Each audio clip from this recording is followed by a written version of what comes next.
খবৰ লৈ আহিছো ষ্টুডিঅত মই দীপান্বিতা। উপনিৰ্বাচনৰ নিশাই দেখিবলৈ পোৱা গৈছে কংগ্ৰেছত মুখ্যম আঘাত, কিয়নো এইবাৰ ৰাজ্যৰ দলত আনুষ্ঠানিকভাৱে যোগদান কৰিছে শ শ কংগ্ৰেছী। এই মুহূৰ্তত সবিশেষ খবৰ আমি আপোনালোকক জনাবলৈ চেষ্টা কৰিম। এটা ব্ৰেকিং নিউজ আমি এই মুহূৰ্তত জনাই আছো। উপনিৰ্বাচনৰ ভোটদানৰ সময়তে কংগ্ৰেছত মুখ্যম আঘাত।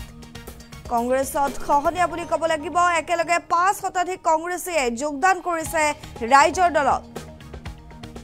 একেলগে ৫ শতাধিক কংগ্ৰেছীয়ে আনুষ্ঠানিকভাৱে ৰাইজৰ দলত যোগদান কৰিছে। নাওবৈচাত অখিল গগৈৰ উপস্থিতিত বৃহৎ যোগদান কাৰ্যসূচী অনুষ্ঠিত হৈছে। নাওবৈচাৰ সংখ্যালঘু এলেকাত ক্ৰমাৎ জনপ্ৰিয়তা বাঢ়িছে অখিল গগৈৰ। যোগদান সভাত উপস্থিত থাকে কংগ্ৰেছ বিজেপিক সমালোচনা কৰিছে ৰাইজৰ দলৰ অখিল গগৈয়ে। একমাত্ৰ কংগ্ৰেছৰ ভুল নীতিৰ বাবে উপনিৰ্বাচনত আশানুৰূপ ফলাফল লাভ কৰা নহ'ব বুলিও মন্তব্য কৰিছে। জনাই আছো উপনিৰ্বাচনৰ ভোটদানৰ নিশাই কংগ্ৰেছ ত্যাগ কৰিছে শ শ সমৰ্থকে। সংখ্যালঘুৰ লগতে প্ৰায় ৫ শতাধিক লোকে যোগদান কৰিছে ৰাইজৰ দলত। বিজেপি কংগ্ৰেছক সমালোচনা কৰি অখিল গগৈয়ে হুংকাৰ প্ৰদান কৰিছে যে একমাত্ৰ কংগ্ৰেছৰ ভুল নীতিৰ বাবে উপনিৰ্বাচনত আশানুৰূপ ফলাফল লাভ নকৰে কংগ্ৰেছে। এই মুহূৰ্তত আমি দৃশ্য দেখুৱাবলৈ চেষ্টা কৰিম। ৫ শতাধিক কংগ্ৰেছী আনুষ্ঠানিকভাৱে ৰাইজৰ দলত যোগদান কৰাৰ দৃশ্য আমি দেখুৱাইছো। চাওক কেনেধৰণে তেওঁলোকে এই নাওবৈচাত অনুষ্ঠিত হোৱা এক সভাত অংশগ্ৰহণ কৰি ৰাইজৰ দলত যোগদান কৰিছে। এয়া দৃশ্য নাওবৈচাৰ। উপনিৰ্বাচন যিহেতু ১৩ নৱেম্বৰত অনুষ্ঠিত হৈছিল আৰু উপনিৰ্বাচনৰ ভোটদান এফালে চলি আছিল আৰু তাৰ মাজতে নিশাতেই কংগ্ৰেছ ত্যাগ কৰিছে শ শ কংগ্ৰেছ সমৰ্থকে। সংখ্যালঘুৰ লগতে প্ৰায় ৫ শতাধিক লোকে যোগদান কৰিছে আনুষ্ঠানিকভাৱে ৰাইজৰ দলত। বিজেপি কংগ্ৰেছক সমালোচনা কৰি অখিল গগৈয়ে হুংকাৰ প্ৰদান কৰা দেখিবলৈ পোৱা গৈছে। আমি দৃশ্য দেখুৱাই আছো। চাওক কিমান জনতা উপস্থিত আছে এই সভাত। নাওবৈচাত অখিল গগৈৰ উপস্থিতিত ৰাইজৰ দলত বৃহৎ যোগদান কাৰ্যসূচী অনুষ্ঠিত হৈছে। সংখ্যালঘু এলেকাত ক্ৰমাৎ জনপ্ৰিয়তা বাঢ়িছে অখিল গগৈৰ। যোগদান সভাত উপস্থিত থাকি কংগ্ৰেছ বিজেপিক সমালোচনা কৰিছে অখিল গগৈয়ে। মন্তব্যও আছে আমাৰ হাতত, আগবঢ়াইছো। কি কলিতা কলে দিগন্ত কলিতাই কি ভাবুকি প্ৰদান কৰিছে মই নাজানো, কিন্তু এটা কথা খাটাং যে বিজেপিয়ে এইবাৰ সকলো এই উপনিৰ্বাচনৰ ৫টা সমষ্টিতে দাদাগিৰি কৰিছে, গুণ্ডাগিৰি কৰিছে, মাফিয়াগিৰি কৰিছে আৰু জংগল ৰাজ্য চলাইছে। এইটো কথা খাটাং। বিহালীতো নিশ্চয় এই ঘটনা সংঘটিত হ'ব পাৰে। মই অৱশ্যে নিজে নাজানো, মই ভালকে খবৰ ল'ব পৰা নাই।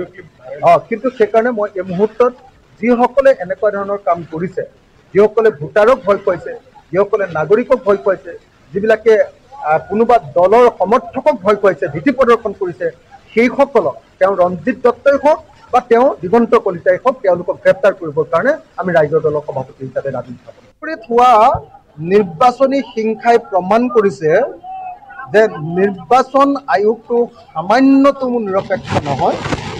নিৰ্বাচন আয়োগে বিজেপি অৰ্থাৎ শাসক দলৰ পক্ষক গ্ৰহণ কৰি সম্পূৰ্ণৰূপে শাসক দলে এই নিৰ্বাচনটো নিজৰ হাতৰ মুঠিত লোৱাৰ পাছতো নিৰ্বাচন আয়োগে নিৰপেক্ষতা অৱলম্বন নকৰি বিজেপিৰ পক্ষক গ্ৰহণ কৰে। সেইটো নাম্বাৰ ১। নাম্বাৰ ২, অসমৰ আইন শৃংখলা যে এতিয়া একেবাৰে বেয়া। অসমত যে আইন শৃংখলা বুলি কোনো বস্তু এটাই এই মুহূৰ্তত নাই। এই মুহূৰ্তত যে আইন শৃংখলাবিহীন অৱস্থা এটাৰ সৃষ্টি হৈ গৈছে, লনেছনেছ, কোনো পৰ্যায়ে ইয়াতে আইনৰ শাসন নাই। ইয়াত যে গুণ্ডাৰ শাসন আছে বিজেপি চৰকাৰৰ দিনত। বিজেপি চৰকাৰে যে গুণ্ডাৰ শাসন চলাইছে, ইউ পি বা বিহাৰৰ নিচিনাকৈ তেওঁলোকে যে জংগল ৰাজ চলাইছে, এইটো প্ৰমাণিত হ'ল এইবাৰ চামগুৰিৰ উপনিৰ্বাচনৰ জৰিয়তে। চামগুৰি উপনিৰ্বাচনত অসমৰ ভিতৰতে অভূতপূৰ্ব হিংসাত্মক ঘটনা সংঘটিত। অসমৰ ইতিহাসত ইমান বেছি হিংসাত্মক ঘটনা কোনো ধৰণৰ কোনো ইলেকশ্যনতে এনেকৈ সংঘটিত হোৱা নাছিল। আৰু পুলিচে দেখ দেখকৈ, চৰকাৰে দেখ দেখকৈ, নিৰ্বাচন আয়োগে দেখ দেখকৈ আচলতে বিজেপি দলৰ পক্ষক গ্ৰহণ কৰিছে। নিৰ্বাচন আয়োগ যে বিজেপি দলৰ হাথিয়াৰ, নিৰ্বাচন আয়োগ যে বিজেপি দলৰ এজেণ্ট, নিৰ্বাচন আয়োগ যে বিজেপি দলৰ দালাল এই কথাটো এইবাৰ চামগুৰি নিৰ্বাচনে প্ৰমাণিত কৰিছে। সেইকাৰণে মই চামগুৰি ৰাইজক আহ্বান জনাইছোঁ যে চামগুৰি ৰাইজে বিজেপিৰ বিৰুদ্ধে সন্ত্ৰাসবাদী কাম কাজ কৰা বিজেপিৰ বিৰুদ্ধে যাতে সমুদায় ভোট প্ৰদান কৰি বিজেপিক যাতে পৰাভূত কৰে তাৰ কাৰণে মই সকলোকে আহ্বান জনাইছোঁ। লখিমপুৰ জিলাৰ নাওবৈচাত আমাৰ এটা আৰু আপোনালোকে সকলোৱে দেখিছে যে 500তকৈ অধিক নাওবৈচাৰ ৰাইজে আজি আমাৰ ইয়াত যোগদান কৰিছে। বিশেষকৈ আজি কংগ্ৰেছ দলৰ BNP বুলি যিটো পঞ্চায়ত আছে, BNP পঞ্চায়তৰ পূৰ্বৰ যিসকল পঞ্চায়তৰ প্ৰেচিডেণ্ট আছিলে, ভাইচ প্ৰেচিডেণ্ট আছিলে আৰু সকলো মেম্বাৰ আটাইসকলে আজি আমাৰ ৰাইজৰ দলত যোগদান কৰি দিছে। এজনো মানুহ বাকী নাই যি ৰাইজৰ দলত যোগদান কৰিবৰ কাৰণে যোৱাবাৰৰ যিখন পঞ্চায়ত আছিলে কংগ্ৰেছ দলৰ আছিলে, সেই গোটেই পঞ্চায়তৰ সভাপতিৰ পৰা উপসভাপতিৰ পৰা সদস্যলৈকে সকলোৱে আমাৰ দলত যোগদান কৰিছে। তাৰোপৰি কংগ্ৰেছ দলৰ মণ্ডল কংগ্ৰেছৰ সভানেত্ৰীয়েও আমাৰ ইয়াত যোগদান কৰি দিছে। গতিকে দেখা গৈছে যে যিটো নাওবৈচা সমষ্টিৰ BNP বুলি যিটো পঞ্চায়ত, এই পঞ্চায়তটো মোটামুটিভাৱে আজি কংগ্ৰেছৰ যিসকল ডাঙৰ নেতা আছিলে তেওঁলোক যোগদান কৰিছে, 300 কংগ্ৰেছৰ মানুহে যোগদান কৰিছে আৰু 200 বিজেপি আৰু AGPৰ কৰ্মীয়ে আমাৰ দলত যোগদান কৰিছে। গতিকে আজিৰ এই যোগদান কাৰ্যসূচীটো আমাৰ কাৰণে লখিমপুৰ জিলাত এটা অত্যন্ত গুৰুত্বপূৰ্ণ আৰু বিশাল যোগদান কাৰ্যসূচী। মই যোগদান কৰা সকলোকে আমাৰ দললৈ আদৰণি জনাইছোঁ আৰু আশা কৰিছোঁ যে তেখেতসকলে আমাৰ দলত আহি আমাৰ দল শক্তিশালী কৰিব আৰু 2026 চনৰ যি বিধানসভা নিৰ্বাচন, সেই নিৰ্বাচনত আমাক নাওবৈচা সমষ্টিত জয়ী কৰাব আৰু আগন্তুক যি পঞ্চায়ত নিৰ্বাচন, সেই পঞ্চায়ত নিৰ্বাচনতো আমি বিপুল ভোটত আমাৰ এই সমষ্টিটোত জয়লাভ কৰিব পাৰিম। আচলতে 5টা সমষ্টিৰ উপ নিৰ্বাচনৰ ফলাফল খুব ভাল হ'বলগীয়া আছিলে।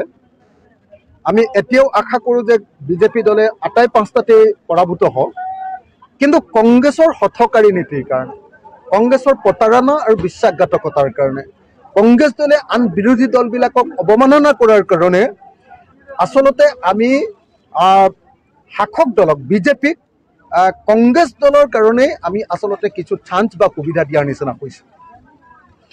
এইবাৰ আচলতে পৰিৱেশটো এনেকুৱা আছিলে যে বিজেপি দলক পৰাভূত কৰিবৰ কাৰণে সকলো মানুহ এইবাৰ ঐক্যবদ্ধ হৈছে। বিজেপিৰ বিৰুদ্ধে সাংঘাতিক ধৰণৰ এণ্টি ইনকামবেঞ্চি বা প্ৰতিষ্ঠান বিৰোধী ঢৌ আছে। বিজেপি থাকিলে অসমৰ মানুহ আৰু বাচি থাকিব নোৱাৰে, এই ধাৰণাটো অসমৰ মানুহে ইতিমধ্যে দৃঢ়ভাৱে নিজৰ মনত সোমোৱাই লৈছে। হিমন্ত বিশ্ব শৰ্মা আজিৰ দিনটোত অসমৰ ৰাজনীতিৰ ভিলেইনত পৰিণত হৈছে।